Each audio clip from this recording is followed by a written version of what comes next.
18 জুলাই বেসরকারি বিশ্ববিদ্যালয় প্রতিরোধ দিবসে জুলাই শহীদদের স্মরণে ছিল দিনব্যাপী নানা আয়োজন।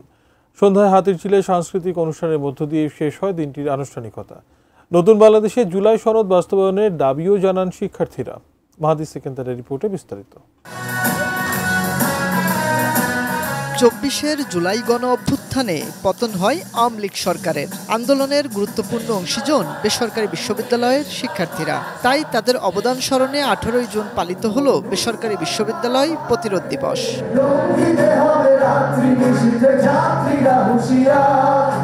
এদিন বেসরকারি বিশ্ববিদ্যালয়ের শিক্ষার্থীরা নিজ নিজ ক্যাম্পাসে নানা আয়োজনে জুলাই শহীদদের স্মরণ করে, আর আলোকচিত্রে তুলে ধরা হয় জুলাইয়ের দিনগুলো। বিকেলে হাতিরঝিল এমপি থিয়েটারে সংস্কৃতি মন্ত্রণালয়ের সহযোগিতায় আয়োজিত অনুষ্ঠানে যোগ দেন অন্তর্বর্তী সরকারের কয়েকজন উপদেষ্টা সহ বিদেশি অতিথিরা।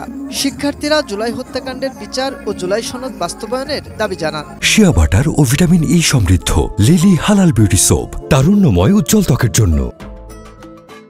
নিরপেক্ষ বাংলাদেশ, বৈষম্য বিরোধী বাংলাদেশ, এইটা চাওয়ার। ফ্যাসিস্টদের যে দোষরা এখনো পর্যন্ত আছে তাদের শাস্তি চাই। জুলাইয়ের স্মরণে আমরা নতুন করে প্রোগ্রাম করছি, আমরা এখন প্রাণ ভরে সেটা উদযাপন করছি, এটা ভেবে খুব ভালো লাগছে। Very exciting performance. I can see very lovely students here.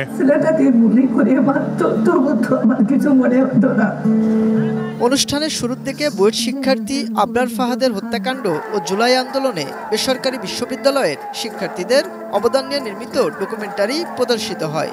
সাথে ছিল তরুণ শিল্পীদের সাংস্কৃতিক পরিবেশনা। সংস্কৃতি উপদেষ্টা মোস্তফা সারোয়ার ফারুকি জানালেন, জুলাইয়ের চেতনা ফিরে এসেছে।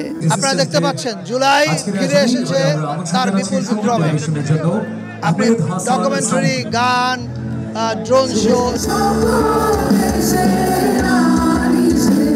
ড্রোন শোতে ছিল জুলাই অভ্যুত্থানের বিভিন্ন স্লোগান ও দৃশ্যপট।